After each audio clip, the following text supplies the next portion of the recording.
Opinion: Islamist ideology.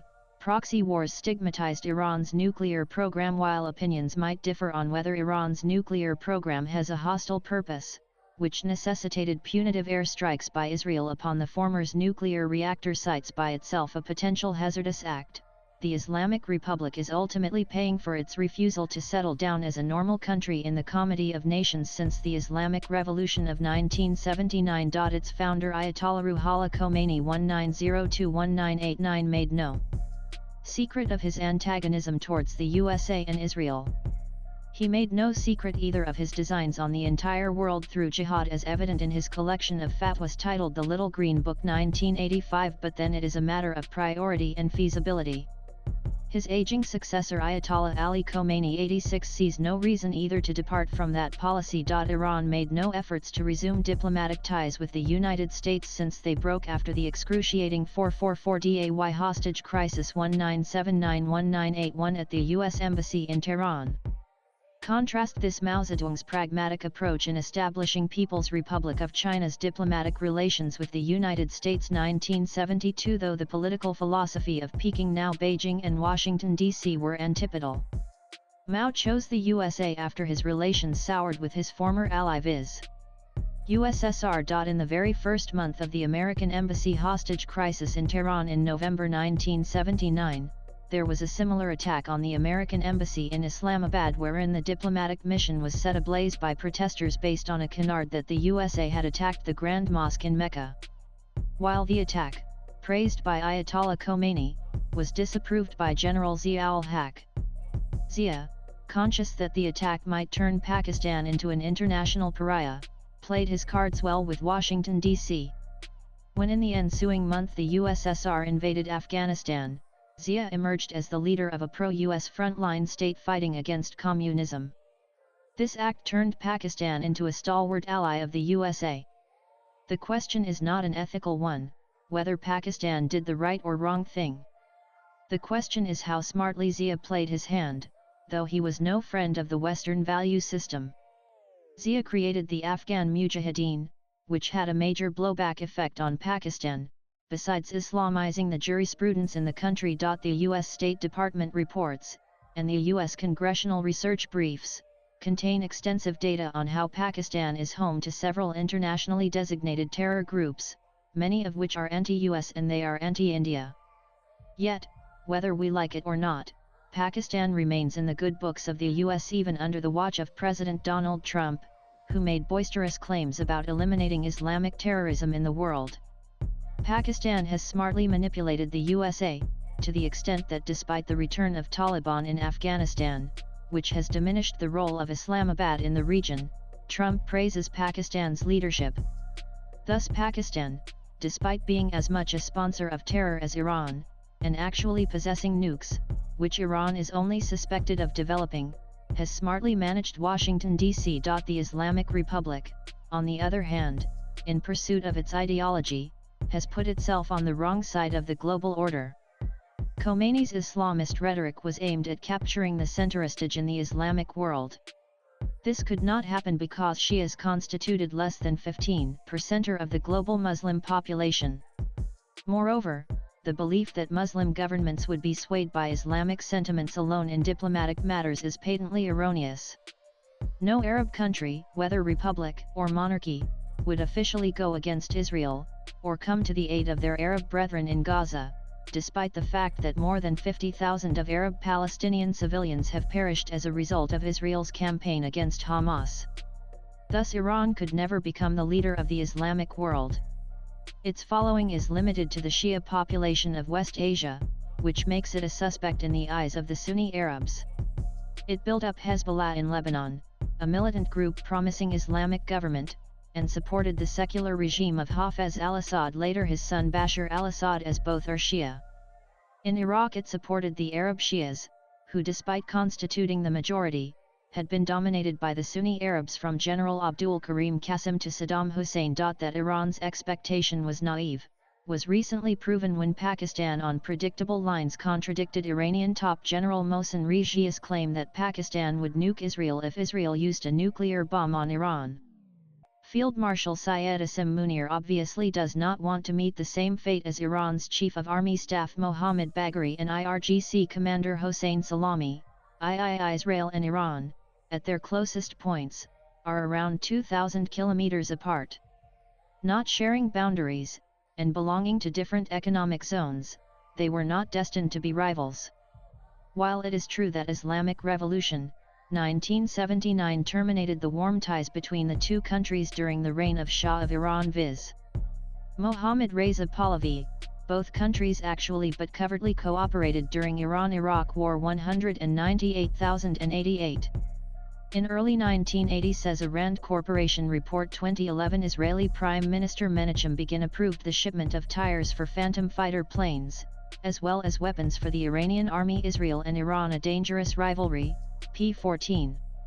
Israel's action to oblige Iran was in violation of the U.S. policy that no weapons be sent to the Islamic Republic until the safe release of U.S. hostages. Iran, in return for Israel's assistance, allowed a large number of Iranian Jews to migrate to Israel or the United States. Israel later acted as conduit for secretive sale of American weapons to Iran, which desperately needed those in the war against Iraq. Though this covert cooperation diminished by the 1990s, after the Iran-Iraq War came to an end, Israel and Iran did not yet view themselves overtly as rivals. While it is true Iran's nuclear and missile development programs made Israel's security establishment somewhat jittery, the threat from Iran was not yet a matter of public discourse. The civil war in Lebanon had also come to an end, as a result of the TAIF Agreement 1989, and though Israel had discovered Iranian support behind Hezbollah, Mossad even tried to assassinate Iranian cleric, who was the architect of Hezbollah, in 1984 at Damascus through a parcel bomb. It was believed that things in Levant would settle down. With Iran's detractor Saddam Hussein still in the saddle, and an unfriendly Taliban establishing itself in Afghanistan, Iran's preoccupations were still limited to its neighborhood. However, with the collapse of Taliban in Afghanistan in 2001, followed by fall of Saddam Hussein from power in 2003, Iran's influence was in the ascendant. Hardliner Mahmoud Ahmadinejad was elected as the president of Iran in 2005. On December 14, 2005 he made a statement at a public rally in Zaydan, a city in southeastern Iran, that Holocaust of Jews in Third Reich was a myth, and even if it was not a myth, land should have been given to the persecuted Jews in Europe, United States, Canada, or Alaska rather than in Palestine at the cost of the Arabs. It was a completely unnecessary statement. His public statement caused a furor not only in Israel, but also Europe and the USA.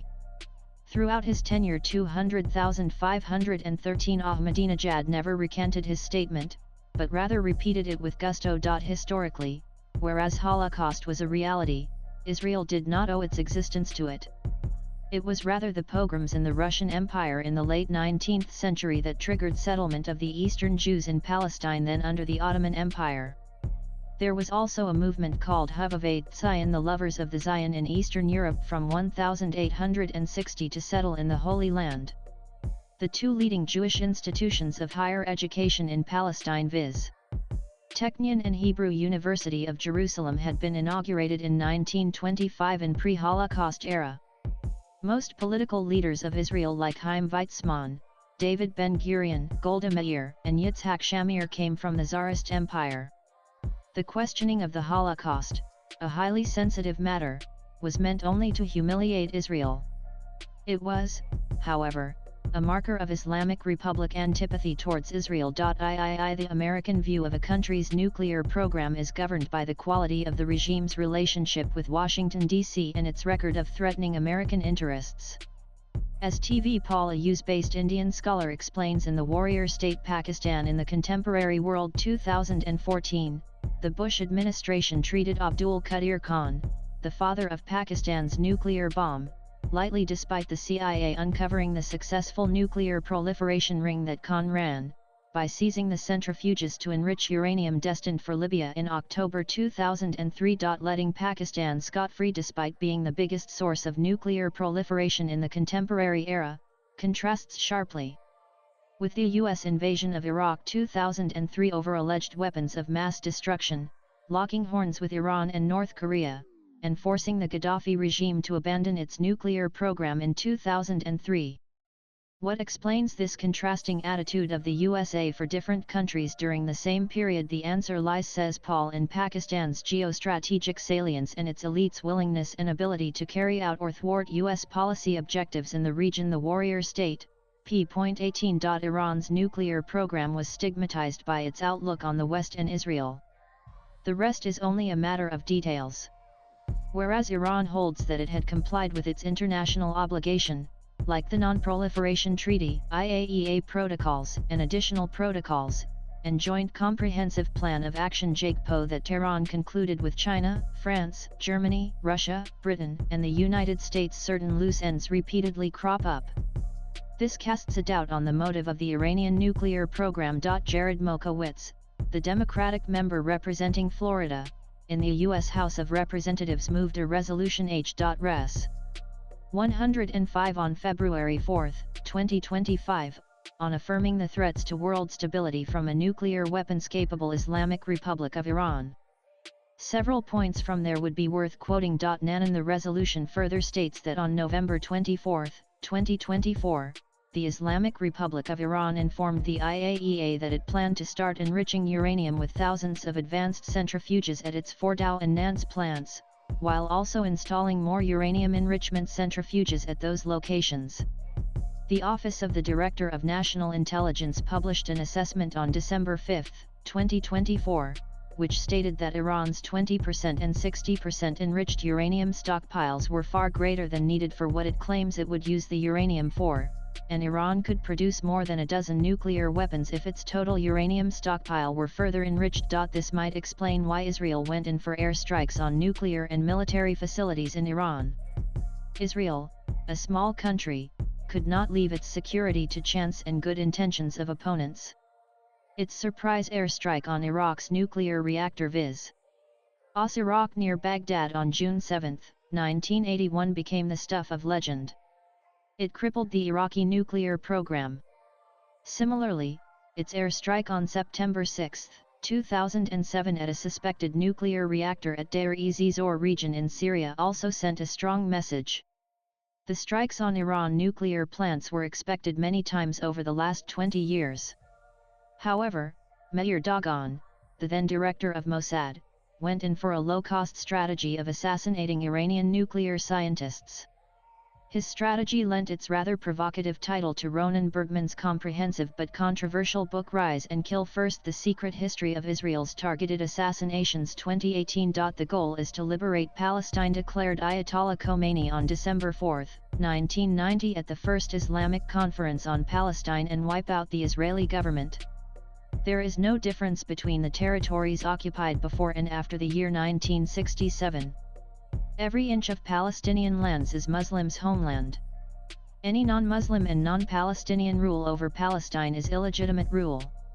As our magnanimous Imam Khomeini said, Israel must disappear. If Palestinian Jews accept Islamic rule, they may live in Palestine.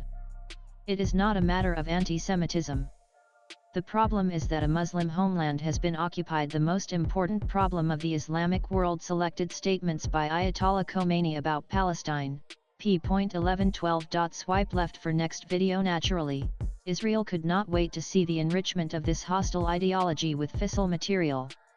Hence, it went for airstrikes. The writer is the author of The Microphone Men: How Orators Created a Modern India 2019 and an independent researcher based in New Delhi. Views expressed in the above piece are personal and solely that of the authors. They do not necessarily reflect NEWS18's views. Latest blogs.